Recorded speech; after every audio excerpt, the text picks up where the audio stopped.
नमस्कार, जय हिंद, जय Bharat and welcome to Dave talks. This is Adi Arjun.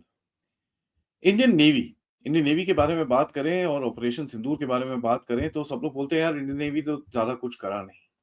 और एक बुरा भी लगता है कि बाकी दो फोर्सेस की तरफ से मतलब हाथ साफ करने की पूरी उनको कैपेबिलिटी और एक फ्रीडम मिली, लेकिन बेचारी नेवी को शॉट फायर इन एंगर करने की, जो उसको बोलते हैं ना यार, गुस्से में गोली चलाने की एक परमिशन या उसका इस बारी रोल नहीं था।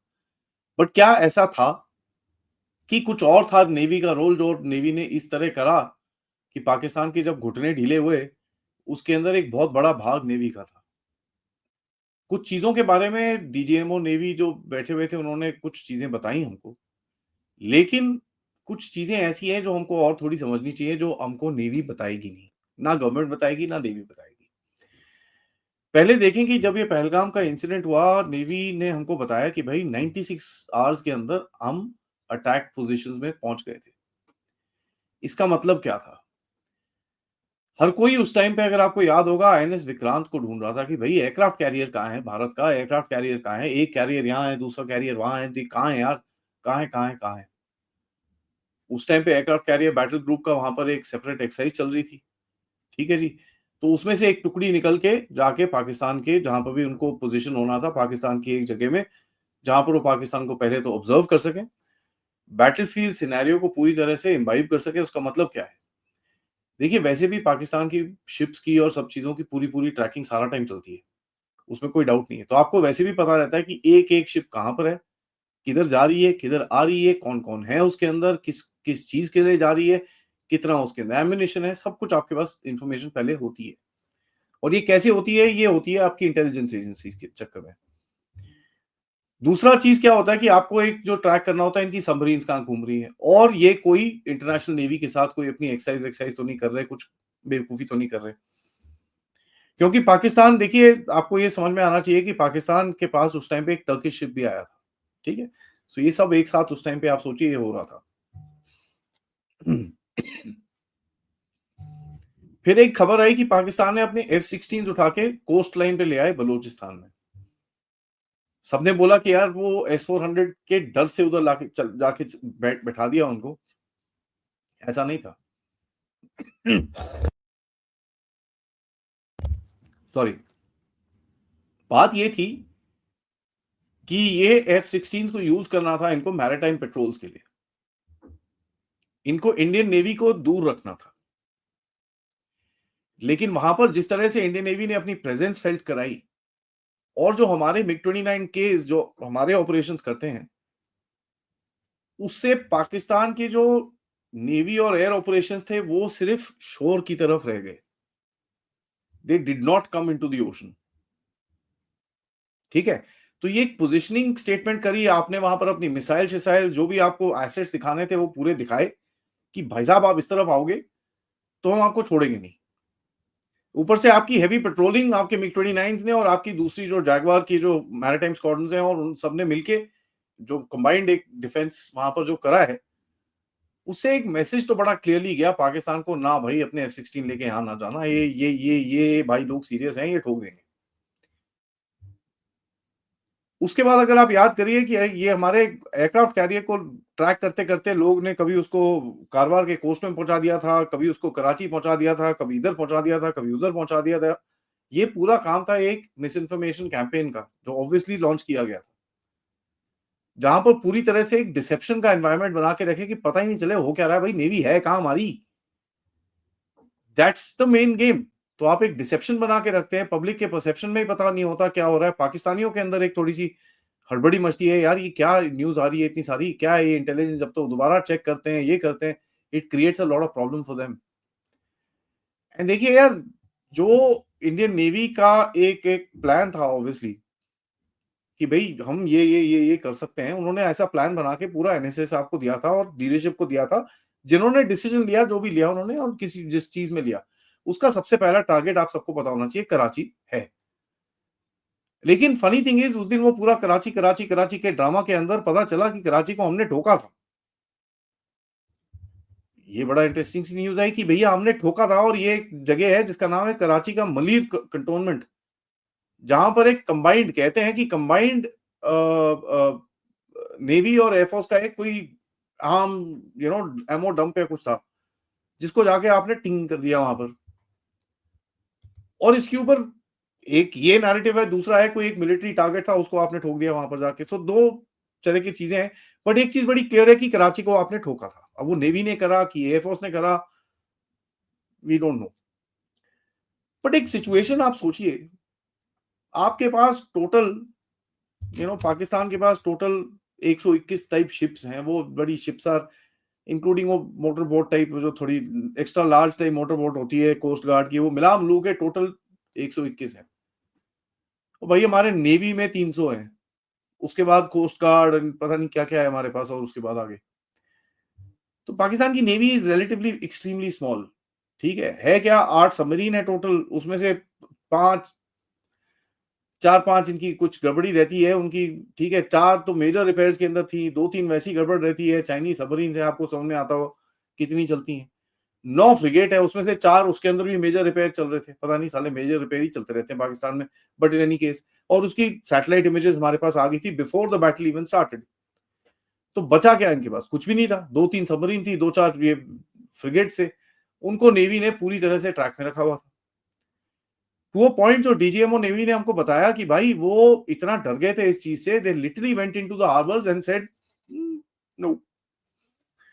इसका मतलब ये नहीं उन्होंने सरेंडर करा, they just refuse to fight, they refuse to come inside this thing.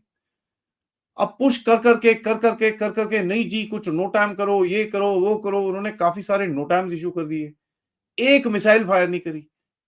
तो नो टाइम करते थे, एक शिप जाके वहां खड़ा हो जाता था, पूरा दिन कुछ एक्सरसाइज एक्सरसाइज करके वापस आ जाना इन्होंने। दे वर नॉट डूइंग एनीथिंग, और ये चीज पूरी पूरी क्लियर बाहर आ रही है। और यहाँ पर हमारी शिप्स जो एक्सरसाइज डिक्लेयर कर रही थी, वहां पर तो एक्टिव फायरिंग चल रही थी। तो एक तरफ से आपकी आपसे एक मैसेजिंग जा रही थी कि बेटा ये जो इस तरफ जा रही है ना, अभी इस तरफ भी आ सकती है, जरा ध्यान से।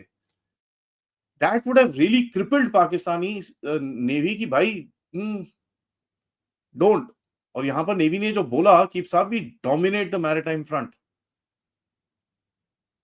एंड उसके बाद पंचलाइन जो वहां पर डीजीएमओ नेवी ने बोली कि भाई Pakistan dares, they know what we will do. उनको पता है हमारे हम क्या करने वाले हैं उनके साथ। सो यू कैन इमेजिन कि एक जो स्ट्राइक एट विल की पोजीशन है, वो है आपके पास इस टाइप पे नेवी की। Now the interesting thing will be कि साहब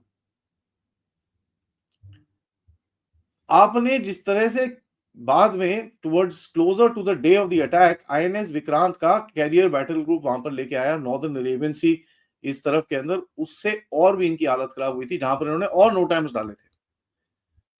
सो that should tell you that they were not happy with what was happening around as far as Karachi is concerned. And देखिए कराची पे targeting in an active way is not that far away. Pakistan कुछ बेवकूफी करेगा, इनका कराची इस बारी navy navy will say साहब move away, ये मैं जरा प्लीज। तो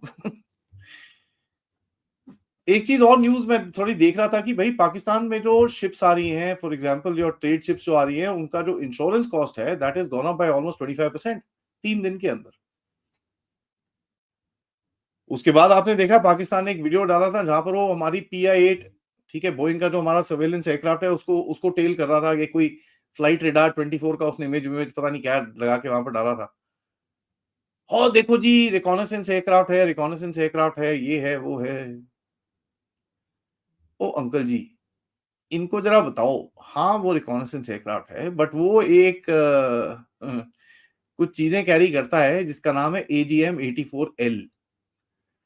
it is called the harpoon block 2 anti ship और anti land target missile beyond visual range. 300-400 kilometre पे जाके ये गेम खेल देगा इनके। So obviously the navy new, Pakistan की नेवी को तो पता चल रहा होगा यार ये क्या लेके आए हैं यहाँ पर, एंड उसका डिस्प्ले भी दिया होगा आपको। सो नेवी की जो मैसेजिंग थी वो बहुत जल्दी शुरू हो गई थी। They moved assets the first in the game, and अभी भी वो फॉरवर्ड डिप्लॉयड ही है। एंड नेवी के लिए एक पर्सनल भी हो गया था, ये हमको भी समझना है। उनका एक यंग लेफ्टिनेंट जिसको मारा गया पहलगाम के अंदर, तो एक एक यू नो इट इट वो होता है एक फोर्स के अंदर थोड़ा सा पर्सनल एक वेंडेटा टाइप आ जाता है। एंड जो जिस तरह से डिसेप्शन यूज करा नेवी ने, I think that was brilliant, because आधे लोग विक्रांत को ही ढूंढ रहे थे, वाइल विक्रांत का इसके अंदर रोल काफी कम था।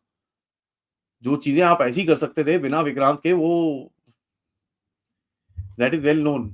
आई मीन टू अ पॉइंट, आपके जो वहां पर मिसिल बोट्स हैं, अरे यार आप, आपके पास वो पड़े हैं इतने सारे, क्या नाम है, your BrahMos, you don't need much. So एक और चीज बड़ी इंटरेस्टिंग है कि ये कैरियर ग्रुप के बारे में पूछते रहे, भैया दूसरा कहाँ था? हमारे पास तो दो है ना। तो एक कहीं और था, वो छुपा हुआ था। ऑब्वियसली पाकिस्तान की नेवी ने उसको कंसिडरेशन में लिया होगा, यार ये तो दो हैं, ये तो एक से डर रहे हैं हम लोग, ये साला दूसरा आ गया तो क्या करेंगे? Plus on top of that we have nuclear submarines and this and that and the other. So you know the situation जो पाकिस्तान की थी, that was not a very comfortable situation as far as the sea is concerned. और ये चीज हमको बड़ी clearly समझ में आनी चाहिए, क्योंकि जो नेवी का एक रोल था यहाँ पर, it was basically to put a lot of pressure on Pakistan so that वो उसके घुटने जल्दी से टिके। जयदेव जामवाल ने एक ये मैप बनाया है, और इन्होंने ओसिंट से निकाल के देखा है कि एक पॉसिबल स्ट्राइक एरिया एयरपोर्ट के पास, यहाँ पर कुछ कंटोनमेंट का कुछ एरिया है, उसके अंदर कुछ कहीं पे मारा गया है। So this is now of course OSINT है, it is difficult for me to confirm it, but मैं आपके सामने ये इन्फॉर्मेशन रख रहा हूँ। बट कराची में कुछ तो हुआ है, इसकी खबरें तो उस दिन रात को भी आई थी, अब वो थोड़ी एग्जैजरेट हो गई, क्या हुआ वो तो कभी पता नहीं चलेगा, बट समथिंग हैज हैपेंड, क्योंकि पाकिस्तानी सोर्सेज से भी ये खबरें आई हैं। अब कल रात को पाकिस्तानियों ने बेवकूफी फिर से करी, भाई ड्रोन फेंके। तो ये भी एक आपकी लिमिट टेस्ट करने की कोशिश कर रहे हैं। अब इसका जवाब डीजीएमओ साहब से जाएगा, और जरूर जाएगा, इसमें कोई डाउट नहीं होना चाहिए। जिस तरह से कल पॉलिसी सेट करी गई है, तो उससे तो आपको एक रेस्ट एश्योरेंस होनी चाहिए, मतलब you can take it to the bank type, कि ये बेवकूफी कुछ करेंगे तो यहां से इनको थप्पड़ पड़ेगा। So that was the role of the navy. इसके ऊपर और भी बाद में बात करेंगे, I will get somebody from the navy to talk about it little more, but तब तक वीडियो को लाइक करिए, सब्सक्राइब करिए चैनल को, end of course share this with your friends and families. और आप लोग इस चैनल की तरफ कंट्रीब्यूट भी कर सकते हैं, क्यूआर कोड या फिर पेपैल या फिर सुपर स्टिकर सुपर चैट की तरफ से। आज दोपहर में हमारा एनालिसिस रहेगा भारत की पॉलिसी जो है मोदी साहब ने जो लगाई है, हम जो इतना बड़ा चौड़ा बैठता है, हम लोग जो बात करते हैं संजय जी से और बाकी रमनीक साहब से और बाकी लोगों से, उनसे जरा हम डिस्कस करेंगे। We need to know the political impact of it, we need to know the diplomatic impact of it और जियोपॉलिटिकल इम्पैक्ट ऑफ इट। तो एक अच्छी सी डिस्कशन करेंगे। So please join us for that at 3:30, but तब तक के लिए नमस्कार।